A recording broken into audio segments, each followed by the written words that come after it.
Roll another blunt. Yeah. La da da da, la da da da. I was gonna clean my room until I got high. I was gonna get up and find the broom, but then I got high. Check, what's going on YouTube? It's Drew here, and I'm back at it with another video. I know it's been 2 weeks, but I've kind of been in a rut, and I hate saying that. Like, I feel like I've had so many intros into my videos where I'm like, I'm kind of in a rut. Well, that's manic depression for you. So last time I made a dedicated video to mental health, I had just gotten a new diagnosis of bipolar 2, which basically means that 75% of my waking life, I'm depressed, and 25% I am hypomanic. And the goal with treatment and the medication I'm on now is to stabilize my mood so I don't have those ups and downs, and I can just kind of just right in the middle, how reality is supposed to be for all the non-fucking crazies. No, I know I'm not crazy. Bipolar disorder is just a diagnosis of a mental illness that I'm experiencing the symptoms of. That's all, Gumby. That's all. I'm not a fucking nut. Help. I've had this idea to move to California for quite a long time, and I knew that when I came out here, all my problems wouldn't be solved.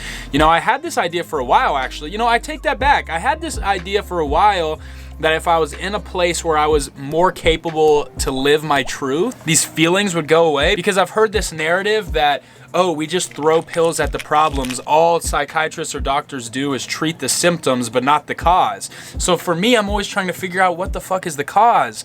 But it's so hard because our brains are so complex. Was it a childhood trauma? Was it multiple childhood traumas? Was it something that happened in my upbringing? Is it simply a biological imbalance? Is there more there? Which one of my fucking ancestors was sitting on a rock sad as shit? These are the questions I don't have the answers to. The other day, I was at Disneyland and I had a great time. Overall, I had those awesome little moments of joy that made it all worth it. But overall, I was still kind of feeling sad that day. And that's how I knew. I was like, okay, yo, I'm at Disneyland and I'm feeling sad. Like, how does that make sense? In that moment there, being in Disneyland, having some moments of sadness, not all of it. I was with a good friend of mine and we had a great time, but there were still some moments like waiting in line, like I feel dead inside. And like I tried to push it down and like work around it, but I mean, it was still there. And so I'm learning that your problems will exist no matter where you go or what you do. I guess it's up to us to deal with it in our own way. And I guess if you're not ready to healthily put in the work that it takes, because it's a lot of work, if you're not ready to do that, then that's okay too. But yeah, so the medication I take now is called Lamictal. It's a mood stabilizer.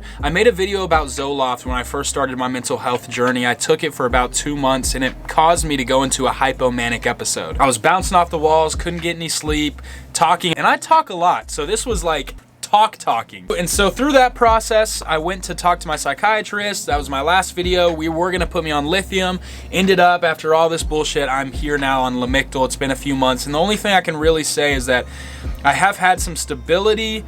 I still have had these pretty intense feelings of depression, and I don't know if it's the medication or my sleep schedule down here or a combination of both, but I have been very drowsy, and that's hard because I want to make awesome content down here in California, and there's a lot that I know I'm capable of doing, and I know I have the potential to do a lot, but the thing that sucks about depression is that it kills all that self-belief. So even what I just said right now, I say it out loud, but for me to internally believe that is a completely different story. And I know I get comments and DMs from you guys all the time, and it makes me feel so good. Like, you're doing awesome, you're inspiring me. Even one of those, I'm like, yo, what the fuck? Like, there's no way that this is possible, that some kid that has none of it figured out talking to a camera, is helping others.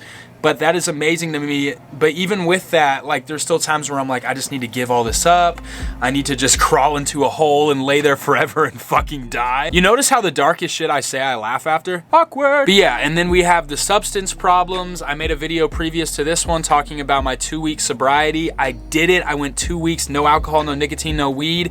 And then for the past 6 or 7 days since that, I've smoked every night. It's like this part of my brain that's kind of starting to fight each other. Through these past days where I've been smoking weed at night just to relax, calm my mind down, it's been very good. I've enjoyed it.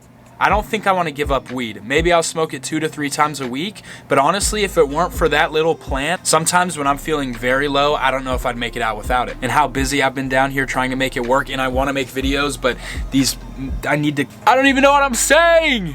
All in all, hey Augustine, all in all, brighter days ahead, just trying to figure it out day by day. But yeah, that's that. I don't even know what the point of this video was, but I just needed to get this out. So whatever I just said in this past however long I was talking to, hopefully it made some sense.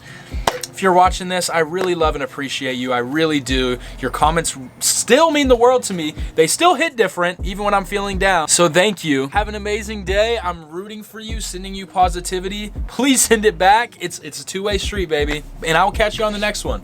Peace.